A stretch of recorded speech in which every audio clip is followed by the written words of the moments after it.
Phantom Knights are tier 1 and it's time to put respect on their name. Even if they went to Goodwill on a $10 budget, making them look like sidemen up against Shroud's cosplay that ended up in the year-long top 10 fantasy outfits. It's fine, Phantom Knights are strong, and this deck profile will show you how to generally build it and how to play it. Subscribe to the channel if you enjoy the profile. 1000, here we come. The Udo event and Phantom of Rebellion mini box gave us basically everything that we need to build this top tier deck, and another consistency skill that gives you a free roided up fiendish chain on activation. Let's start with Ancient Cloak, since he's the boxed in ultra rare, making you think the man's bank account would be huge, but like I said, dressed like a homeless haunter, but takes out the winged pink ladies like a Gigantomix Gengar, front man with all that wedge. Level 3 Dark Warrior with 800 attack and 1000 defense. If he's in attack position, you can target a dark monster you control, including himself. Cloak is then changed from attack position to defense mode, and that target gains 800 attack and defense until your opponent's next end phase. That's a fine effect, a little cherry on this Sunday. He can banish himself from your graveyard to add a card that's part of the archetype from your deck to your hand. There's a hard once per turn on both of his effects, but that second one adds even more consistency to the deck and sets up their hard to break turn 1 board. These boots are only silent because my man doesn't want to be roasted by the sneakerheads down local. Cloak may have gone into Goodwill with a $10 budget, but Boots just stole the shit and bodied a security guard on the way out, because this shut-in is the best card in the deck in my opinion. He's got a channel mascot special summon type effect where he can bring himself out if you control another monster in the archetype on a hard once per turn. Him sharing the same personality as Cloak, being a level 3 Dark Warrior monster, he's a great exceed material and combo extender, but he's an even better extender because of his second effect. Similarly to Cloak, Boots can banish himself from the graveyard to add any archetypal spell or trap from your deck to your hand, so more restricted than Cloak's search effect, but it's justified because Boots' first effect is miles better than Cloak's first effect. Now Gloves spares no expense. He didn't go to Goodwill, he went to Army Surplus store and dropped 100 G's on these weapons. I don't care if he's actually the weakest of the three, because at least he doesn't look like a toilet paper mummy. His first effect is any exceed monster summoned with him gains 1000 attack. Now Breaksword, he's gonna like that protein shake, but his better effect lets him banish himself from the graveyard to send any Phantom Knight card from your deck to the graveyard. And as you might have noticed, they kind of like that. Now, these Band-Aid brothers are run at 3 copies each in basically every Phantom Knight deck except for mine, because I only have 2 boots. Maybe enough for your feet, but not enough for the deck. The builds are watertight at 20 cards, so these boys make up almost half the deck. And then there's the man that I just met,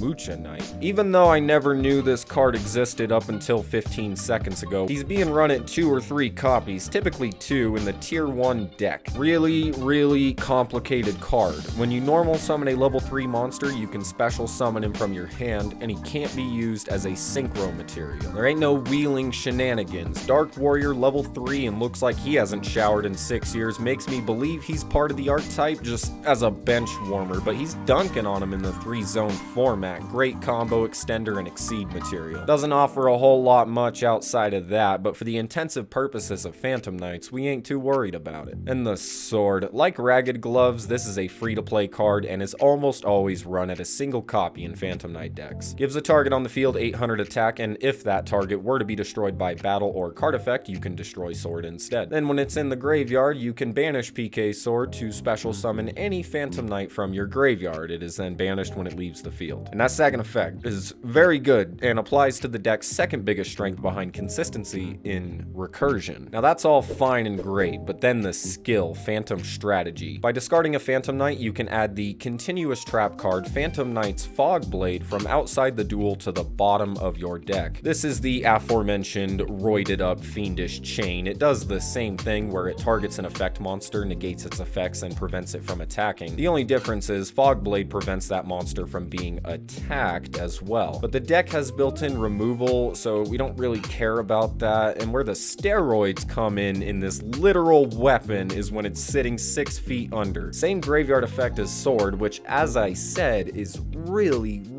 good. A fiendish chain with a strong recursion effect should be telling why this card is locked in by a skill and not in the actual game. And speaking of the skill, its requirements basically lock you into the archetype. It has to to be a Phantom Knight that you discard. The skill will only activate if your main deck is nothing but Dark Warrior monsters. And during the turn you use the skill, you are restricted from rank 4 and above Exceed summons unless they are Dark Warrior or Dark Dragon type, but rank 3 and below is all fair game. Outside of those things, this deck is predominantly staples. MST is seeing play at 3 copies frequently, Floodgate Trap Hole, Enemy Controller, and this other card that is limited to 2 since you basically have your limit 2 slots open. And of course, Monster Reborn, but as well as Book of Moon, etc. I'm running Raigeki Break and Econ just to keep it spicy, so really this big portion of the deck is up to you and whatever you got. In the extra deck, we have the boss monster, Phantom Knights of Breaksword, who is actually Cloud from Final Fantasy after a rocky relationship with the unfaithful tour guide, no disrespect. Now, he's a rank 3 with 2000 attack, generic materials. Once per turn, he can detach an Exceed material to pull a Scrap Dragon cosplay by targeting a card you control and one your opponent controls and destroying them both. He can target himself as well, which is nice because his second effect is when he's destroyed, you can special summon 2 Phantom Knight monsters from your graveyard and increase both of their levels by 1, and you are then restricted to only summoning dark monsters for the rest of the turn, which it don't matter. Then there's Levier Sea Dragon. I've been waiting for this guy to see play. Released early on in the Exceed era, but was never one of the better rank 3s despite him being a boxed ultra rare and contained a ton of potential. And his potential has finally come through. Aqua type, even though